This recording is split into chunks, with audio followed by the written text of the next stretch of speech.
Uganda y'enkya.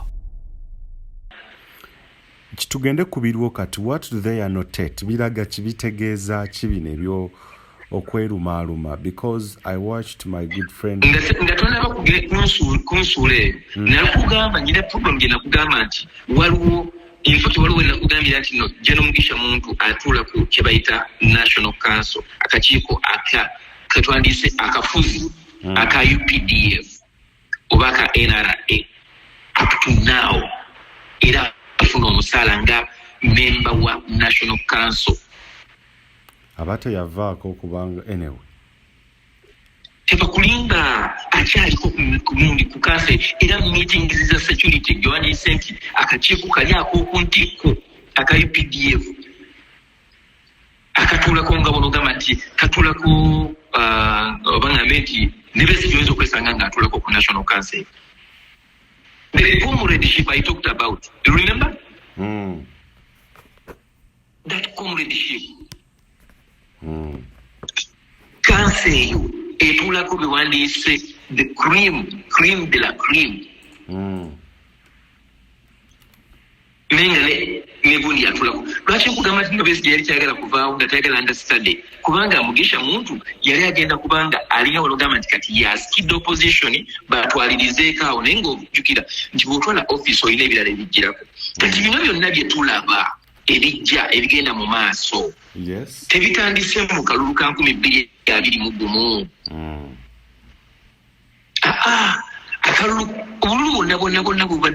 this year has always been sponsored by NRM. It has always been sponsored by NRM. Do you have facts to that, Mami Matov? Kuba a allegation. Nakugambye nti sagala kwogera nga munnamawulire neze nkanjogerenga endowooza yange bweri, and I don't have to bring you facts. Nkwadde facts ezikulaga nti omuntu okusobola okufuuka kitulaba olwaleero ateekwa okubanga yeefuulidde eddala ekyo. Anti bw'ogenda n'ogamba statement n'ogikubawo nti that's a confirmatory statement nti he was sponsored, so you need to present your facts. Anti nja kugamba, is it a coincidence that whoever tried or wanted or whoever supported Dr. Kizza Besigye, his business is crippled, abamu bafudde, and the others are out of the country, naye ate ye gwe supporting business ze we ziri ziyimiriddewo ate nga naye yennyini waali mulamu. Can't that justify my statement? Gwe lwaki olowooza ye ebibye tebabikwatako? Lwaki Robert Kyagulanyi Ssentamu bwe yagamba nti nayingidde olwokano lw'ebyobufuzi ne bamugamba togenda kuddamu kuyimba, and that was his primary source of income. But I think ekyokuyimba, is there any written document that he won't sing again? Salava sina wenda ba document yonna nti it was formalized by the president. Isn't it used as a scapegoat? Kakati omanyi labayo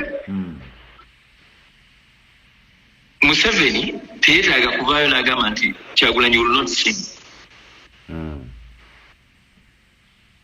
He uses his structures.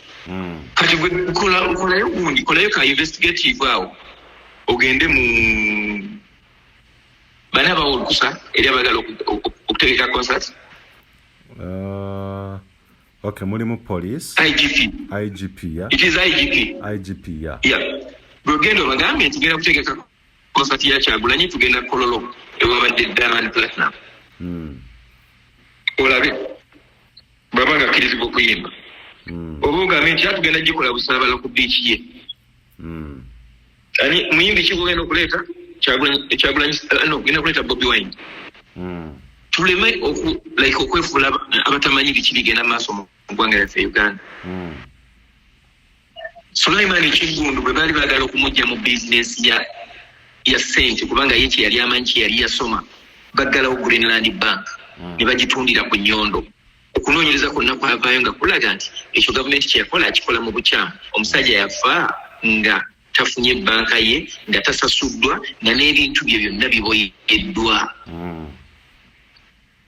Isn't that a clear indicator nti omuntu yenna yalibadde avaayo ng'ayagala okuwagira opposition asobola okukolebwa ng'oyo olowooza bameka abaaki okugamba nti nosobola ku associatinga opposition because of what happened to my fellow businessman. Nze kamwa kwogera omanye emirimu emika gye nafiirwa because of my belief in politics nga ndi Uganda.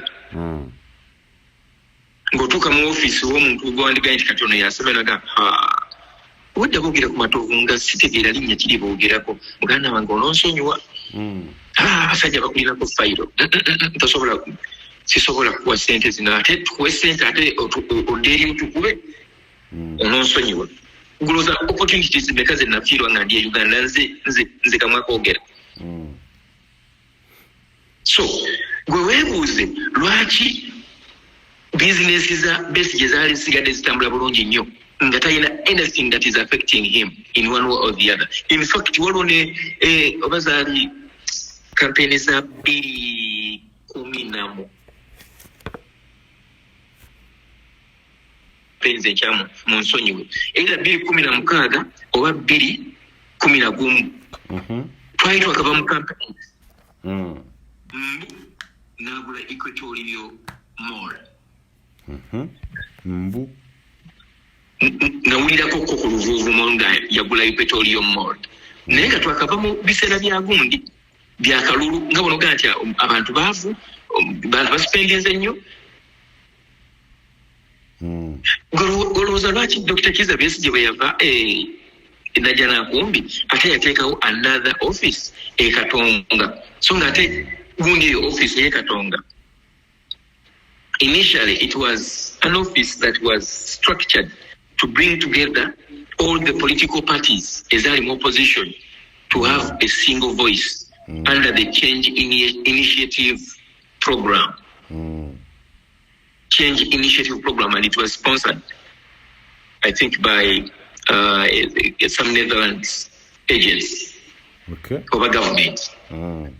So, bino bye tulaba kati bye batandise weewuunye Nandala Mafaabi a typical liar kubanga kati kyekigambo kyesobola okugamba nti kyesobola okumuyita omanyi ba accountants. He's a chartered accountant, I think. Yeah, of course, ina qualification. Okimanyi nti nno ababazi b'ebitabo babayigiriza okubba n'okulimba as a course unit. Ekyo mbadde sikimanyi course unit gitugambe nga basomesa busomesi bubbi. Gwe noonyayo ku muntu eyakola accounts n'amutuuka ku ddaala nga lyonagamba ng'ali chartered. Ajja kulaga engeri gye babasomesa how they can steal CPA. Yeah. How they can steal. So Nandala Mafaabi. Nalabye interview ya Nandala Mafaabi ne Ssemujunganda mu maaso ga mukwano gwange era muganda wange Simon Kagwanjala. Nengamba bannange labe enkima bwe ziwalampa omuti. Buli omu nga yeeyongera kuwalampa, buli omu nga yeeyongera kuwalampa, buli omu nga yeeyongera kuwalampa. Naye Nandala Mafaabi ye Secretary General wa FDC. Yes. Ssemujunganda ye mwogezi spokesperson wa FDC. Yes. One is accusing the other. Okitegeera omu alumiriza munne olw'okuba nti no yafuna ssente okuva mu State House. Ono ye amugamba saafuna ssente mu State House naye gye nazijja sijja kugambayo. Naye ng'ate bonna bandibadde ebyo baabimalira mu nnyumba yaabwe FDC. Oli akugamba nti tulina ssente tuli baavu. How can you buy brand new cars? Omanyi brand new car ssente zaayo? Zero mileage Toyota Hilux oba I had. Omanyi ssente bekaze naye bannaye abasajja abo bazanyedde nnyo okulamu bwa bannayuganda. This is the time bannayuganda bakimanye. Kati kankubuulire kyobadde tomanyi. Yeah.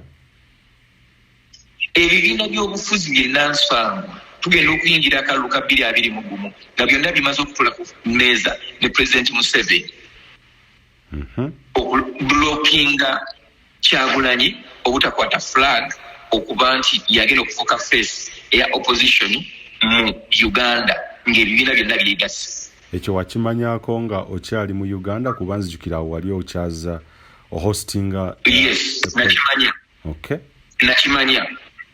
era meetings zizo nazo bakolanga ez'okwegatta zaberanga sponsored, zaberanga facilitated by State House, with an invisible hand. Comes ey'oku Africana yali sponsored by who? Eyo gy'ojjukira Kyagulanyi gye yavayo n'agamba nti you don't believe in democracy. You can't say that you don't believe in democracy and you stand 20 times. Over how many times? But we believe it works. Who sponsored that? Because I remember it was a Total Africana Kyagulanyi n'alaga ensi nti yakkiririza. Nkugambye, all the programs were sponsored by Museveni with an invisible hand. Eyo nayo Kyagulanyi yagiriko. Yagiriko bulungi nnyo n'avaayo bonna ng'abakunamizza nga buli muntu ayagala Serefina Kyagulanyi walaba Nobert Mao nga bono ga adde wano ng'olwo ayagala kulaga mukulu nti muzeeyi nkola era liwaadi ye bwe minisita bwe yafuna Minister of Justice. Did Kyagulanyi know about it until the meeting is gonna attend was sponsored by State House? No, of course. No, but what I know that he's a brave and very intelligent man who cannot easily be used by these old folks. Kubanga badde abagoberera nnyo. He is intelligent and he is informed. Oba kitegeera. Era ebimu ku ebyo omanyi kye tuyita okulabisa. Tolina kulabisa bali bokka bw'ogamba nti no be bali mu bukulembeze. Olina n'okulabisa bano abakuli okumpi abalowooza nti no tobalaba naye ng'ate obalaba. Yeah.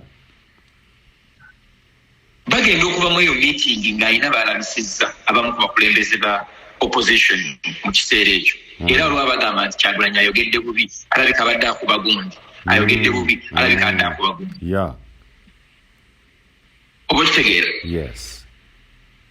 Naye bw'oba oweereza message ng'oyagala okutereeza toyawulamu baana bo abaana bo toyagala babuulirira. Bw'oba obuulirira abaana b'ekyalo abaana bonna babuulirira nga n'ababo mwebali kyekyo Robert Kyagulanyi Ssentamu kye yakola.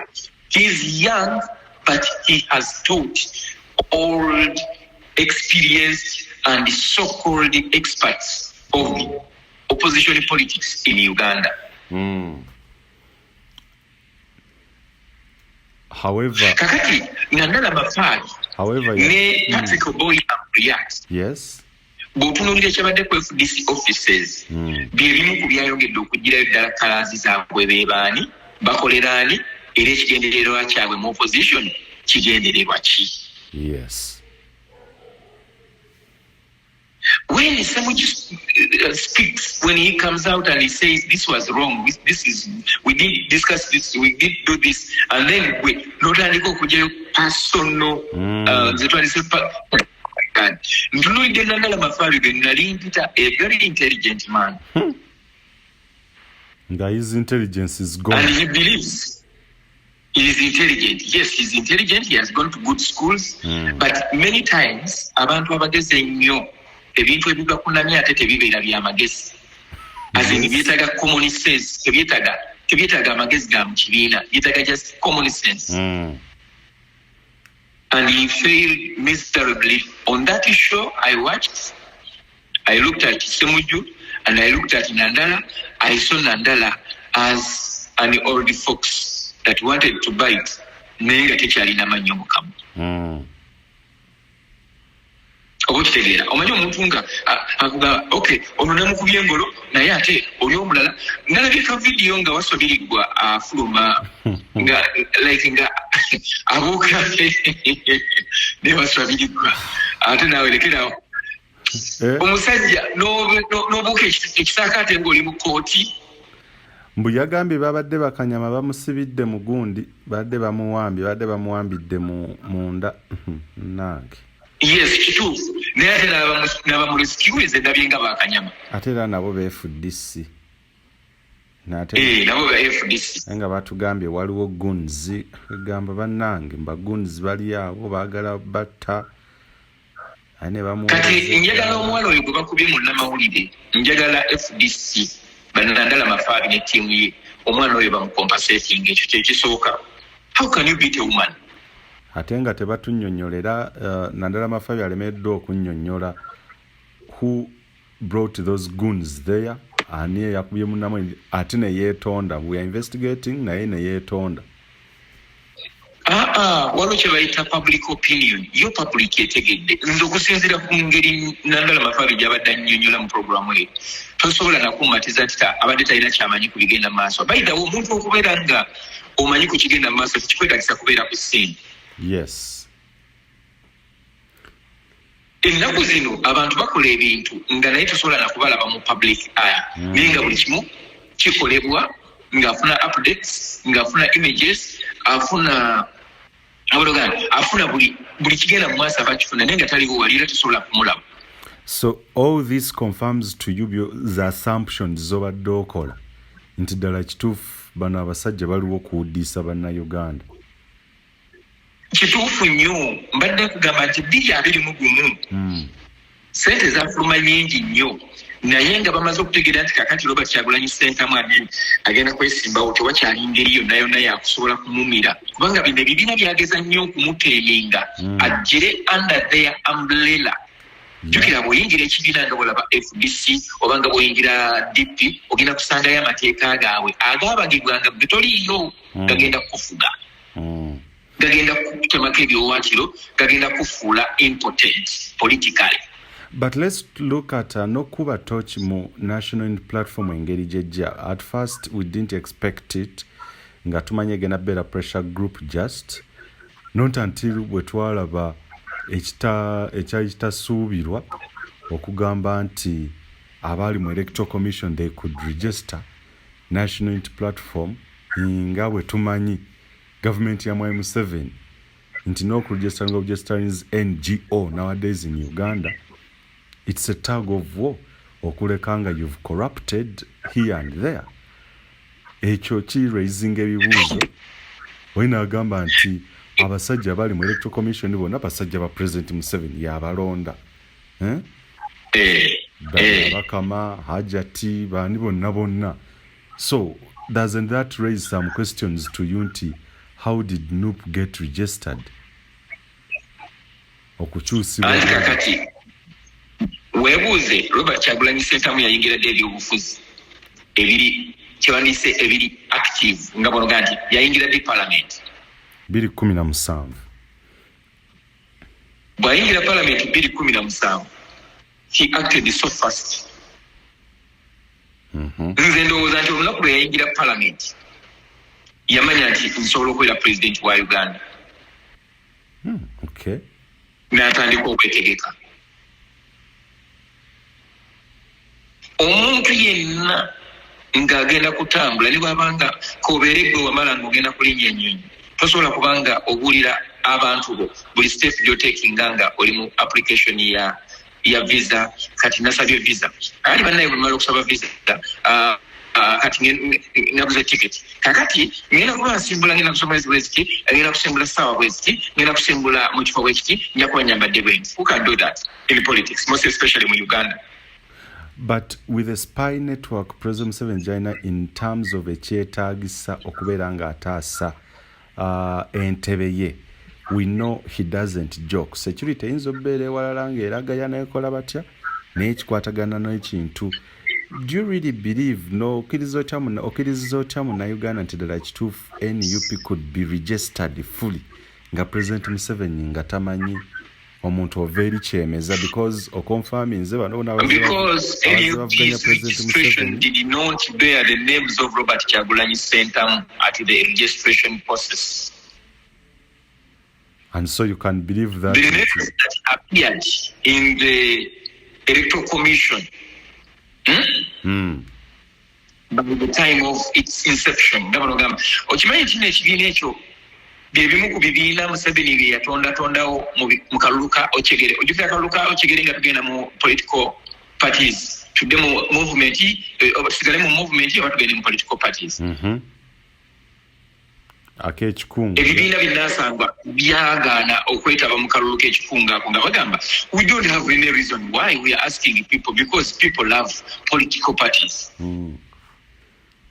Ochegere ne bakuliyetingawo obubiina bulina obwo ate ekiza n'okwewuunyisa okimanyi nti NUP eyinza okuba nga yali registered nga kyekimu ku bibiina ebyali ebya Museveni NURP ekikadde nga bwe bumu ku bibiina obaoliawo bwali sponsored by state bubeerewo naye nabo ne beewuunya how did it kweyubula into NUP. And you think, and you can make someone believe that indeed if it was registered by them omuntu asooka okuveeri nti ng'abasinziza amagezi n'akitwala nti olw'okuba he's so intelligent. Bulungi nnyo omanye ensonga lwaki mu kiseera ky'okukyusa obukulembeze obukukyusa amannya from NURP into NUP tewaaliwo bunkenke bwa Robert Kyagulanyi Ssentamu mu kifaananyi eky'ebyobufuzi mu kaseera ako.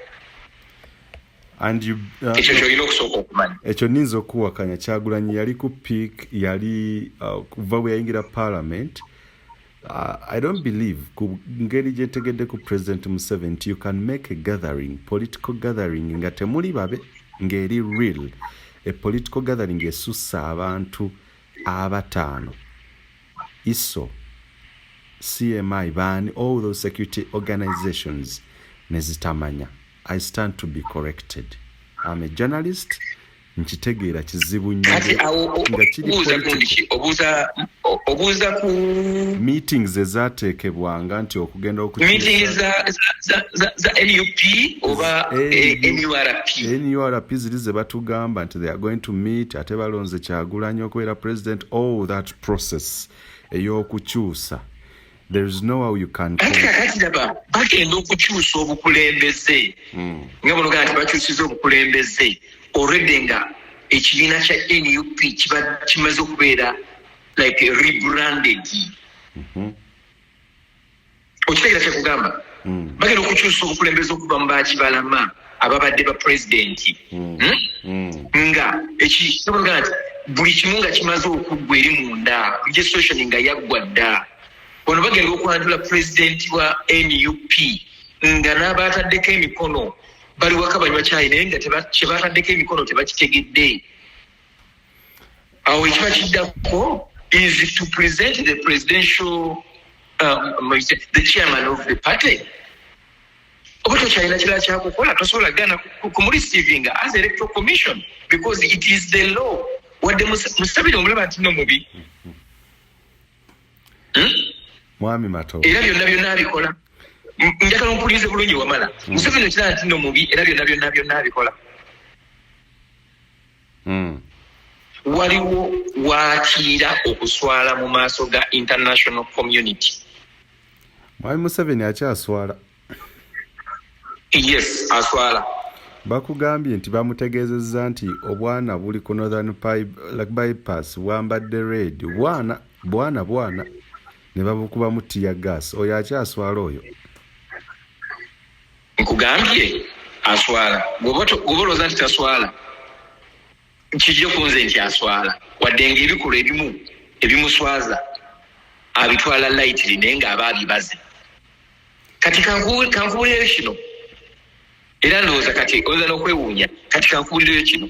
Okimanyi nti Kyagulanyi Ssentamu yali alina ebibiina nga 6 byasobola okugiramu nga flaga bearer mu kalulu ka 2021 nga NUP ogitadde ku bbali. Bibiina bya comes bibiina ebiriwo ebyo. Ndeka nvaako nze ndi mutabani wa Mbega. Nze kyenjagala okutegeeza kyekyo nti yali alina ebibiina nga 6 byali asobola okugiramu nga presidential candidate. 6 of them. There are still questions about who owns the National Unity Platform legally. Waliwo side ya David Lewis Lubongoya, who has been raised and a staunch NRM supporter, raised by Yonabili Chimu, by Yoweri Kaguta Museveni. It's believed that Lubongoya owns that, and if you've taken us the route nti base generation FDC, it is a wing in quotes of National Resistance Army, National Resistance Movement. There is no how you can make me believe in NUP is really a party on its own. Etali muwadde government wadde kuduwinkinga bannayuganda kizibu kati omanyi tukozese common sense nakugenda nti ebintu ebimu tebyetaaga masomero tukozese common sense Robert Kyagulanyi Ssentamu yakugamba nti Museveni is going to run the most expensive campaign ever in the history. And indeed, 2021 general elections were the most expensive campaigns Museveni has ever run. Do you know why? He sponsored his party, NRM, under his candidacy. He sponsored the opposition parties against Robert Kyagulanyi Ssentamu.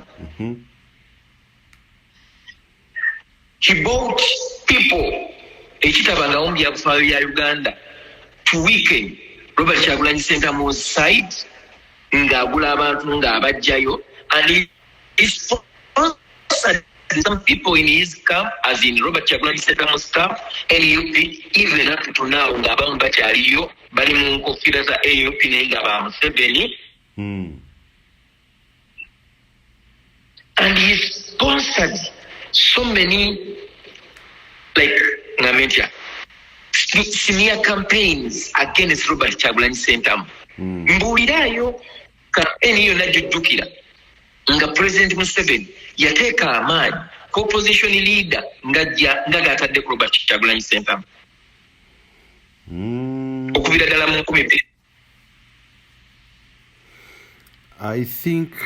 I think way back emisango egize giteekebwa ku Dr. Kano Kizza Besigye Jarep as we approach elections, amaanyi gabadde mangi ag'okumusiba, kumuteeka mu house arrest.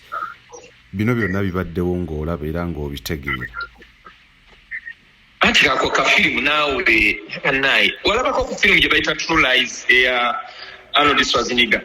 Muganange, why is it a film to Kano Dr. Kizza Besigye and not a movie to Robert Kyagulanyi Ssentamu? Because Besigye was sent to other areas other than where he comes from to confuse, disorganize, and make them busy politically. Because his businesses as Dr. Kizza Besigye, the face of the opposition, have never been affected.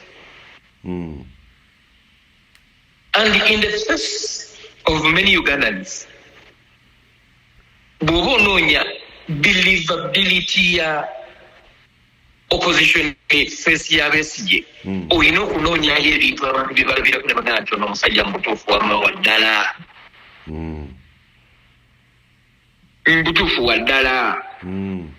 Bajja kukuleetera ebyafaayo ebyali mu nsiko bakugambe nti Winnie Byanyima yatambulanga ne Nambeemu, naye ate we baatuuka okuwangula akalulu ani yajja Winnie Byanyima mu State House yali Dr. Kizza Besigye.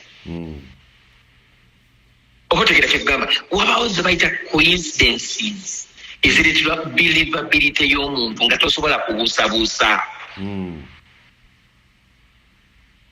And you have to use those coincidences to make people believe you that you are genuine when it comes to the face of opposition. You can't just let people kutandika kukubamu bituli kati nga kati bwe tubakubamu ebituli nti bwe kiba nti nno opposition face for the last 20 years ava mu bitundu bya ankole oba tugaye nti no ava Rukunjiri. Lwaki mu Rukunjiri, at least lwaki Rukunjiri district yonna tebeera ya FDC ne tumanya nti akazinga yakeefuga. Otegeera kye nkugamba? Yes. Kazinga ki Besigye ke yeefuga ng'akazinga ako tekalimu political parties zetwandise zinnansangwa.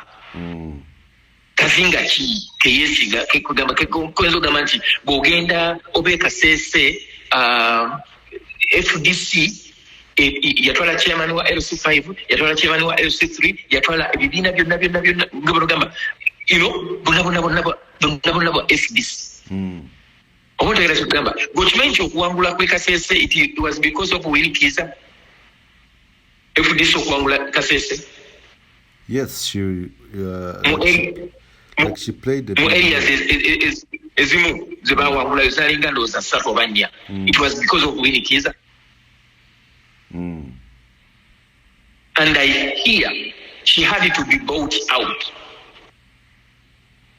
okuva mu Kasese ngabonga nti aritayalinge ate baamufera mukazi wattu baamufera era NRM yunziwe nnyo yadde nga akyegaana ate kati waliwo bameka abavaayo ne bakkiriza. Betty Kamya yali avuddeyo nakkiriza nti nno nkola ne Museveni paka nga amaze okufuna obwa minisita. Ne kankutwale Joyce Ssebugwawo w'ekitiibwa yali avuddeyo n'agamba nti akola ne Museveni paka nga amaze okufuna obwa minisita. Ani ayinza okubayo n'agamba nti nkola ne Museveni? Olaba ne bamayinja bagamba nga nze sikola na Museveni paka nga amaze okuyimba akayimba muzeeyi. Ebiriwo mu FDC Matovu biyinza okubeera nga bigenda kututwala mu maaso eri NUP. Okoze bulungi n'ompa ebituli bye tulina okuba mu bibiina by'obufuzi. Number one, nti bwe tubeera nga tulina national unity platform which people have really loved and ne bajja adoringa nnyo. Number one, there are questions eziri unanswered. Ekisookera ddala wali eri bwe tudde mabega n'ogamba nti omusajja tudde Kotera Africana akulaze nti yeesambye abasajja banade baagala okumukozesa but at last oleeta DP block erimu abantu abazze bakyukakyuka okuva mu bibiina ekitali kimu bibiri eriyo beesambye ku Africana beesambye ne mabega yonna mu zi DP reunions at the end atojja obafuna mu wanene okugaba muganda wange eyo njagala ate tukole programu ndala ku DP block olw'ensonga DP block bwe yayingira ngeze Kamwokya nga bonogamba nti baagadde okukola kitwandise structures with Kamwokya best leadership.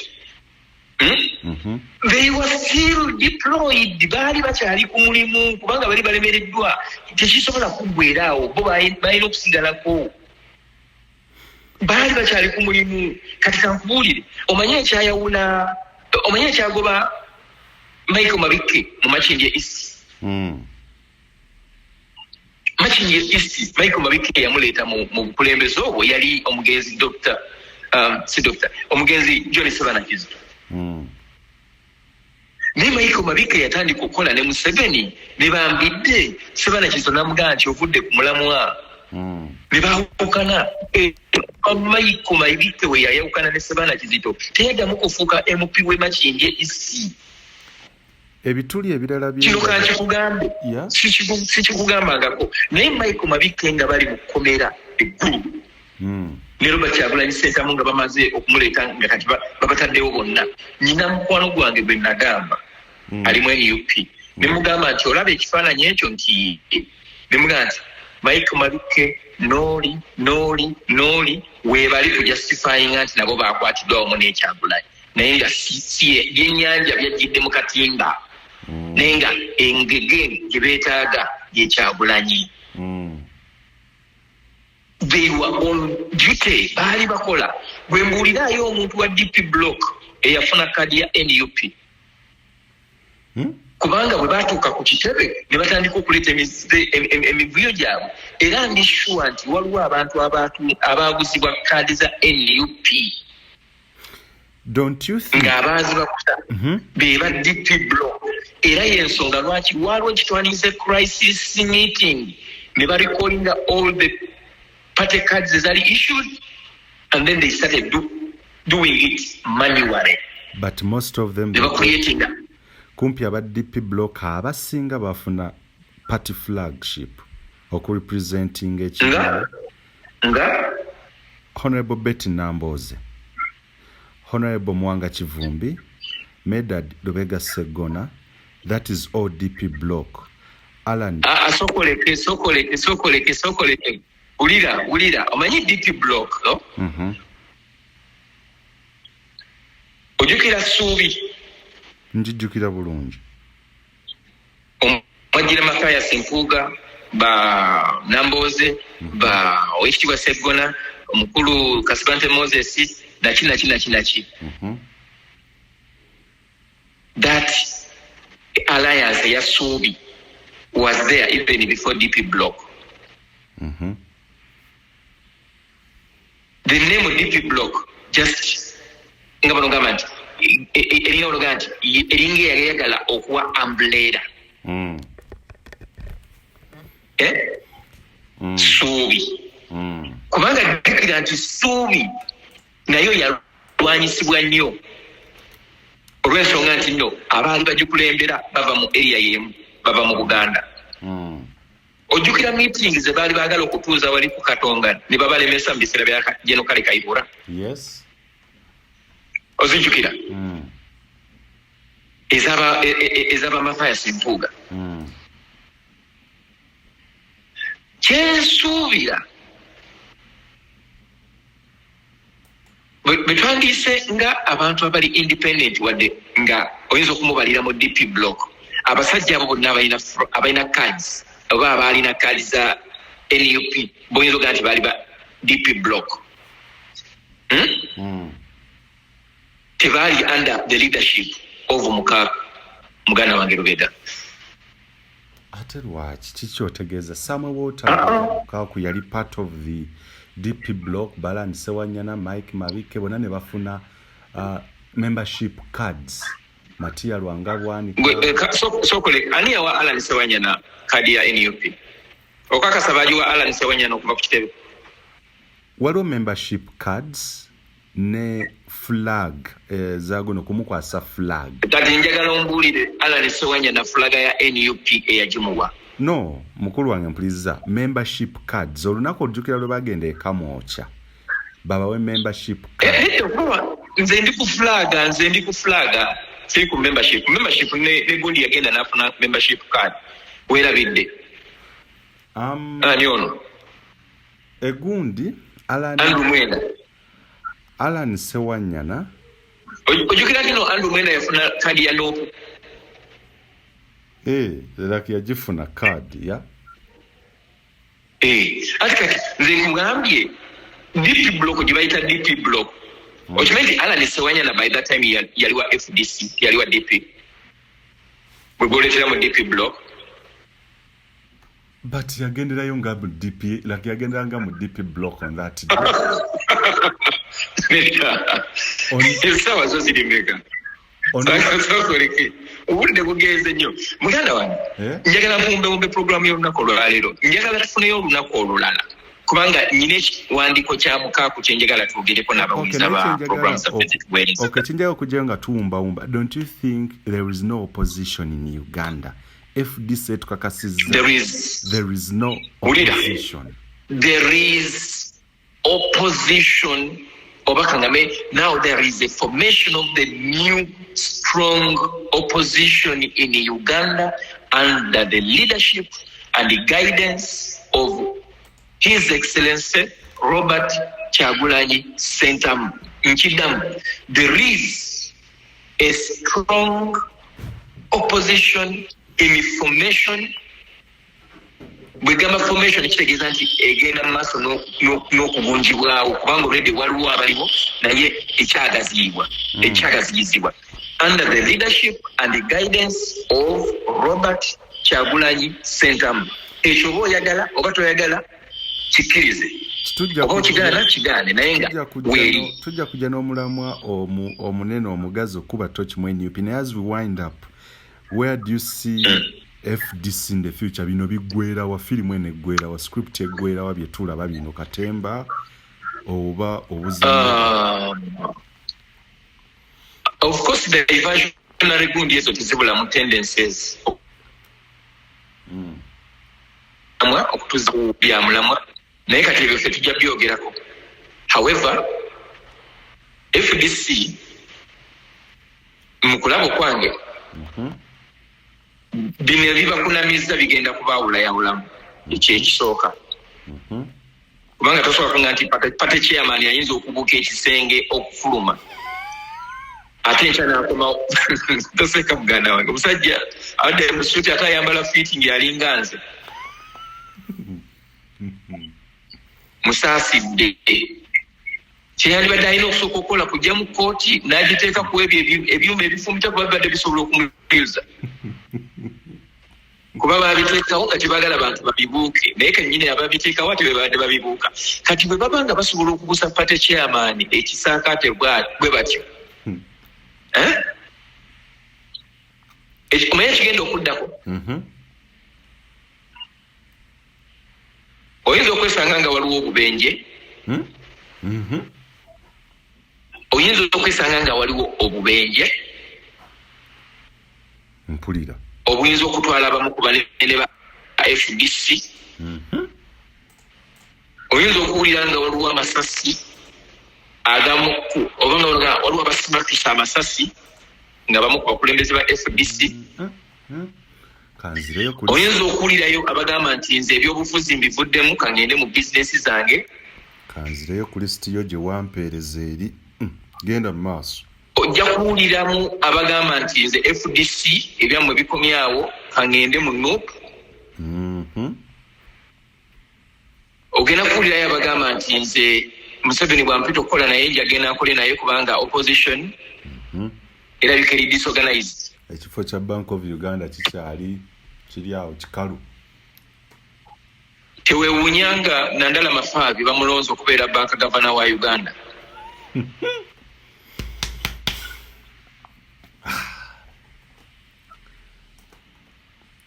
awo wensinga okuti wali olowoozaako nti no omusajja gwe bayita Nobert Mao asobola okubeera minisita mu gavumenti ya Museveni kyali kizibu nnyo naye bwe it's a matter of time naye nga kyali kizibu nalabako ku presentation ya Winnie eya omukyala gwe bayita Betty Kamya yali ndooza mu America nga presentinga on behalf of Ugandans abali mu opposition bannange yavuma Museveni bannange yayanika Museveni naye olwaleero batula mu cabinet yemu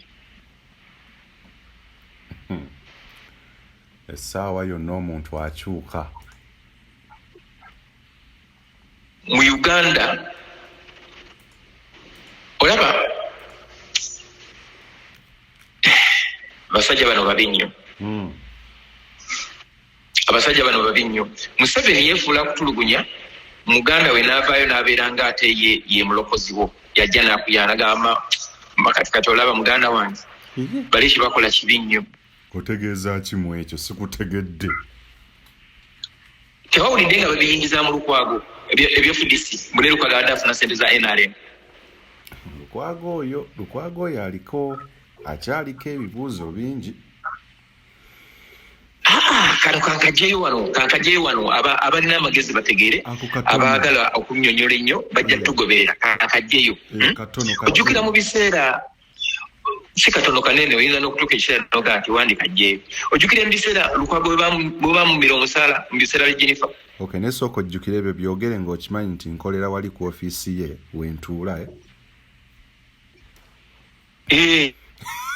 era nti sigweyogera nze njogera ate so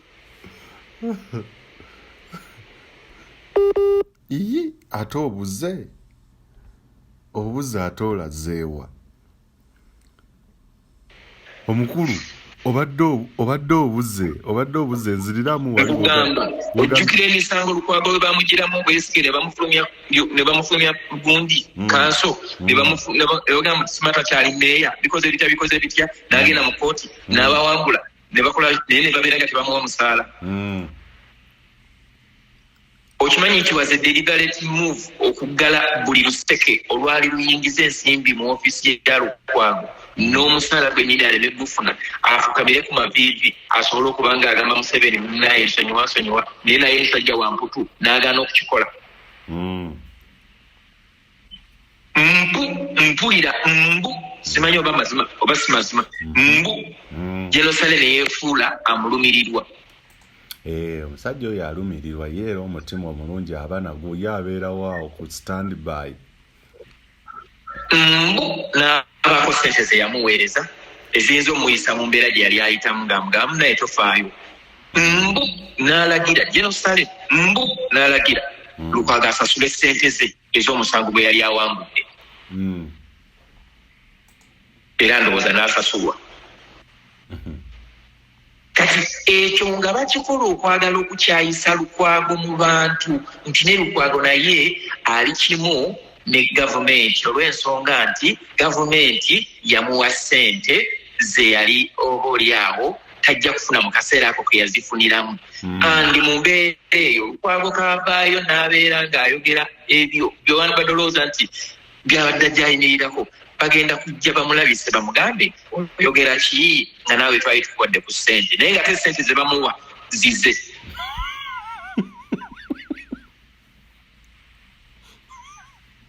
Olabyeko akantu mukama nga abe Mikibike yazannya yadde ewaka nga bamuterekedde ekindaazi bakibiseeko bulungi naali ekindaazi kye nga tebannakimuwa kakati n'akirya kakati omukyala we yamubuuza ekindaazi nani akiridde amugaa simanyi naye ekindaazi ekyo nno kibadde kya muntu mukulu mu nju muno ekindaazi kibadde kyonakuba omulanga agamba nange ndidde ekindaazi kyange kati ne Lukwago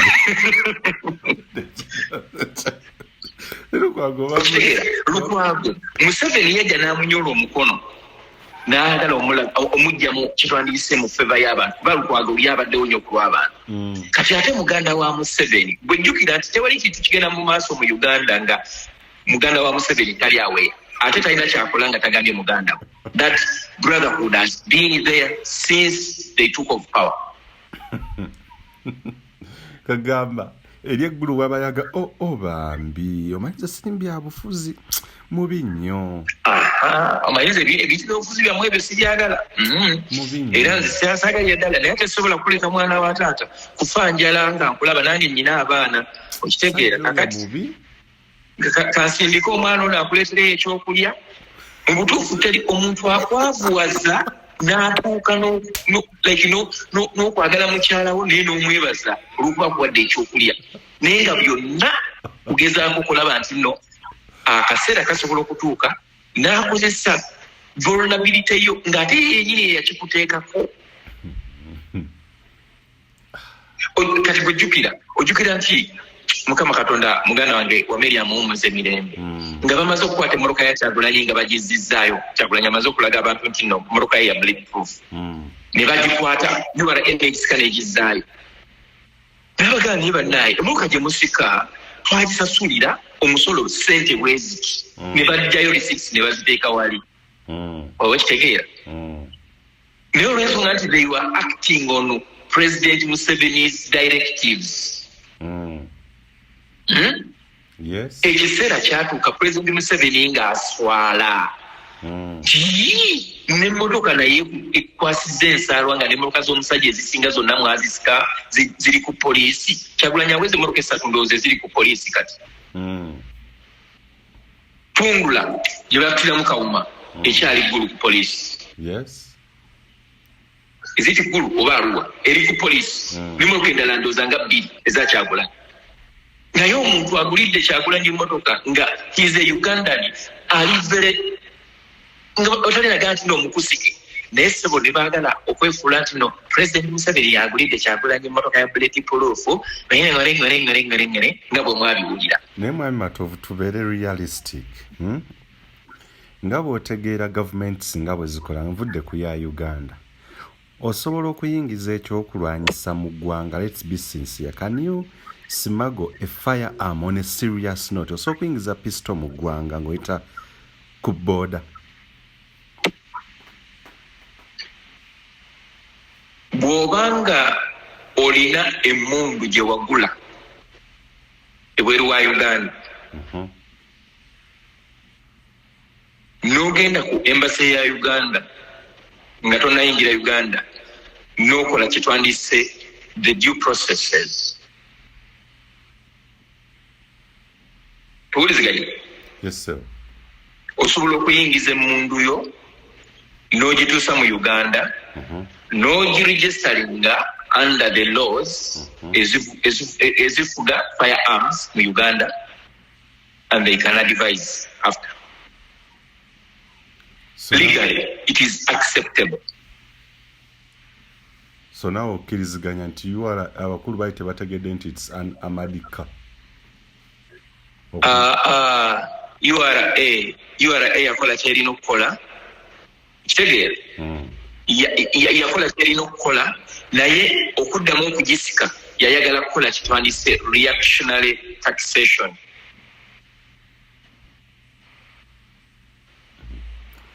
Oba kitegeera yakola kyewandise reactionary, yayagala okubeerako gwesanyusa akitwale bwenjo.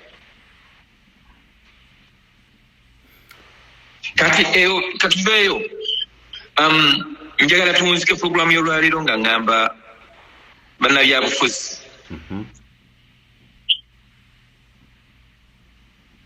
mukkirize nti ekiseera kituuka n'osobola okuddako ebbali. Teriyo omuntu agenda kubeera ku nsi kuno myaka 50 ng'ogigattako egyo gy'alina olwaleero. Museveni ne bw'aba ayagala atya tasobola kuwangalayo myaka 50 ne bw'aba ayagala atya. Kizibu nnyo. Nandala Mafaabi ne bw'aba ayagala atya kugyalina tasobola kwongerako myaka 50 ne bw'aba ayagala atya.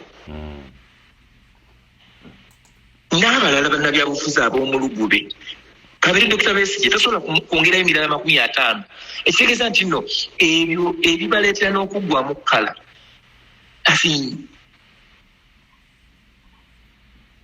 Tugenda kubirekawo wano ku nsi naye bw'oba ogenda kugenda otya. Yes. Banaye tuleme kuggwamu kkala olw'okuba nti nno twagala okufungama ku bannaffe.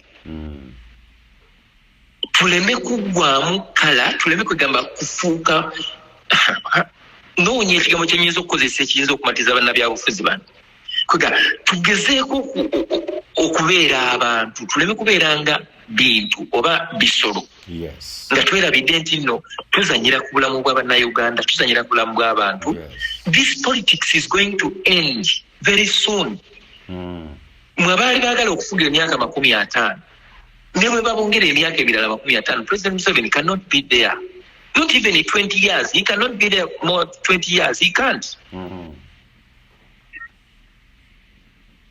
Naye kiki why lwaki omuntu tasobola kumatira? Lwaki abantu tebasobola kumatira? Lwaki bannabyabufuzi temumatira? Lwaki bannabyabufuzi tebamatira? Kiki ennyo baba tumaki? Kiki ennyo? Okkaanya nange nti be bakyasinze okudibaga eggwanga Uganda. Ate naddala abo abeeyita bajjajja b'ebyobufuzi, abeeyita ba experts ba politics, be basinze okuzza eggwanga lyaffe emabega. Bali ku kimu kyokka kwenywereza mu buyinza, kwenywereza mu bifo byabwe, ate nga bakimanyi nti nno the best dancer leaves the floor. Naye bo balemedde ku floor. For crying out loud, Nandala Mafaabi kati yandibadde akomawo kwesimbawo kuki. For all the years he has been in parliament. Kiki atakoze ekyagala ogamba abantu ekirala? If you are a very, bw'obanga oli musajja w'amaanyi nnyo, ekinene nnyo wandibadde mu parliament emyaka 15. Nene 10 gikumala.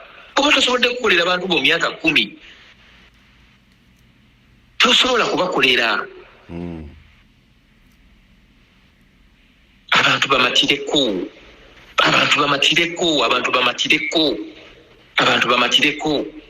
bakute, abantu bafudde, abantu bafiridde ebintu byabwe just to serve the interests of a few people. Naye nabo beerabidde nti nabo ekiseera kigenda kutuuka. They will do accountability before the Creator and they will answer miserably. mugamba abampera omukisa tetujja kusukka waawo ye omukulu wa Rosius Matov Junior nga tukuba torch mu of course mu ekibiina kya Forum for Democratic Change tujja kuddamu ate tukwatagana okuba torch mu bibiina by'obufuzi ebirala ya political parties emizannyo gye zizannya n'okulaba butya bwe bisobola okunyweza n'okuwuddiisa bannayuganda tetujja ssuka watakumira mpeera batukumye nze muzikwaga nga Moses Wamala aye Katonda kuma maaso moogi